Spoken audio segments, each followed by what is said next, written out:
La Concejalía de Sanidad informó esta mañana en Xunta de Gobierno local sobre los expedientes abiertos durante el primer semestre del año por parte de la Policía Autonómica por infracciones en la Ley de Prevención del Consumo de Bebidas Alcohólicas en menores de edad. Tratáronse de 48 expedientes, repito, fronte aos 34 do primeiro semestre do ano 17, que supón un 41% máis no mesmo período. Los datos confirman que el número de sanciones a locales de hostelería crecieron más del doble, de 8 a 19, es decir, un 137% más, y que la mitad de estos expedientes fueron por la ausencia de carteles informativos sobre la prohibición de vender alcohol a menores de edad.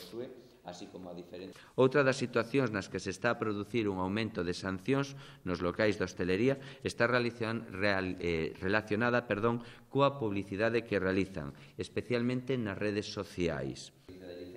Por otra parte, el informe también confirmó que en el primer semestre del 2018 se tramitaron 29 expedientes a menores por consumo de alcohol en la calle, frente a los 26 del mismo periodo en 2017.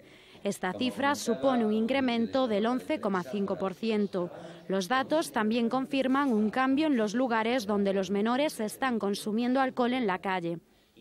Así, o pasado ano, 57,6% dos expedientes foran por consumir alcohol nas zonas sitas en torno á Alameda e tamén a Praza de Bispo Cesario.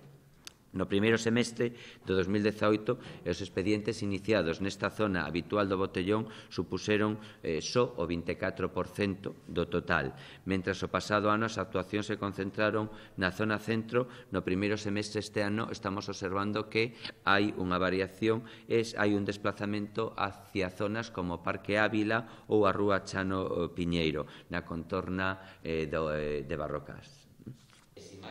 Además de este informe, la Xunta de Gobierno local dio cuenta de 13 expedientes aportados por las diferentes concejalías y servicios municipales.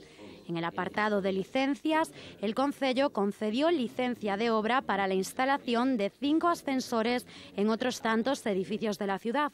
Además, también se aprobó la licencia de obra para la demolición de un edificio.